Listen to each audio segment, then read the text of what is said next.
জীবনকে পরিবর্তন করতে হবে, জীবনের মনকে পরিবর্তন করতে হয়, কোনো না কোনো সময় এসে মনকে ঘুরায় নিতে হয়।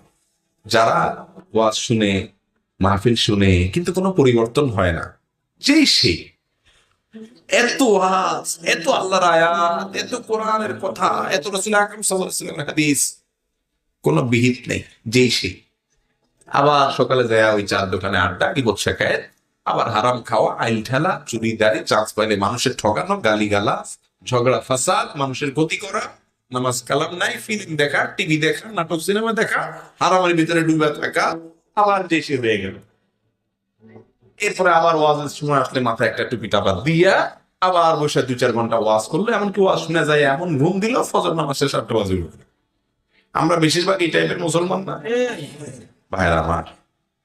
আল্লাহ রাব্বুল আলামিন কোরআনে কারীমে বলেছেন, ওয়ালাকাদ যারাকনা লিজাহান্নামা কাসীরাম মিনাল জিন্নি ওয়াল ইনস, বহু জিন আর মানুষকে আমি সৃষ্টি করেছি, তাদেরকে জাহান্নামে দেওয়া হবে এই উদ্দেশ্যে। এদের জন্মই হলো জাহান্নামের জন্য।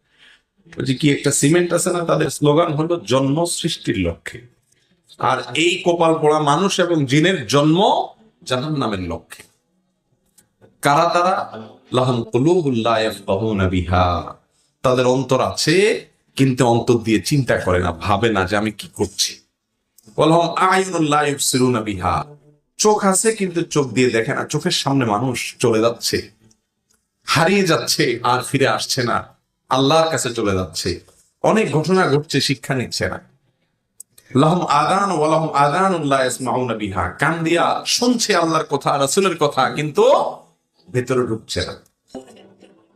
এই মানুষগুলোকে আল্লাহ বলেছেন উলাইকা কাল আনআম, তারা চতুষ্পদ জন্তুর মতো, ওয়া লাহুম আযাল, বরং তার চেয়ে খারাপ। এদেরকে আল্লাহ জাহান্নামের জন্য তৈরি করেছেন। এই জন্য